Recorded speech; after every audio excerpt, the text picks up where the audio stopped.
আর আমরা এসএসসি নিয়ে পড়াশোনা করছি, সেই পড়াশোনার ফাঁকে আমরা কিন্তু দুটো পরীক্ষা পুরোপুরি ভুলে গেছি। দুটো পরীক্ষা কিন্তু সেপ্টেম্বরেই হবে। প্রথমটা হলো পিএসসি, পিএসসির মাস্টার্স মিস্ট্রেস। পিএসসি খুব ভালো চাকরি, বেতন প্রায় 1 লাখের উপরে এখন বর্তমানে হয়ে গেছে। তো সেই পিএসসি পরীক্ষাটাও কিন্তু হচ্ছে 13 সেপ্টেম্বর, 14 সেপ্টেম্বর। এটা কিন্তু আমরা পুরোপুরি ভুলে গেছি। আর তার সাথে ভুলে গেছি বিপিএসসি পরীক্ষাটা, বিপিএসসি।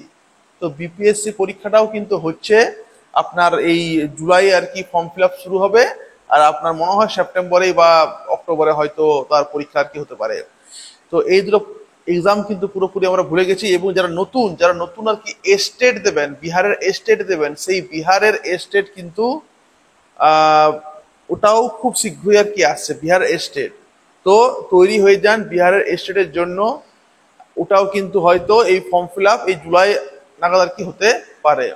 আর খুব দ্রুত যারা প্রাইমারির জন্য পড়াশোনা করছেন, প্রাইমারির জন্য যারা আর কি খাটাখাটি করছেন, ওদেরকে বলবো যে আপনাদের প্রাইমারির নতুন টেট আর কি চালু হতে পারে এই বছর ডিসেম্বর মাসে।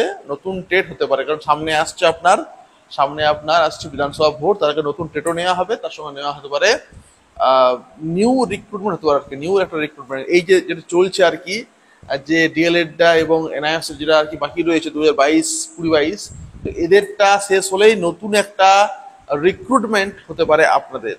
নতুন রিক্রুটমেন্ট সেখানে খুব একটা বেশি সংখ্যা থাকবে না, কিন্তু থাকবে। তো অনেকগুলো খবর রাত্রিবেলা নিয়ে আসবো, এখন তো স্কুল রয়েছি, স্টাফ রুমে রয়েছি, খুব একটা কিছু বড় কথা বলা সম্ভব হচ্ছে না, রাত্রিবেলা নিয়ে আসবো। Thank you.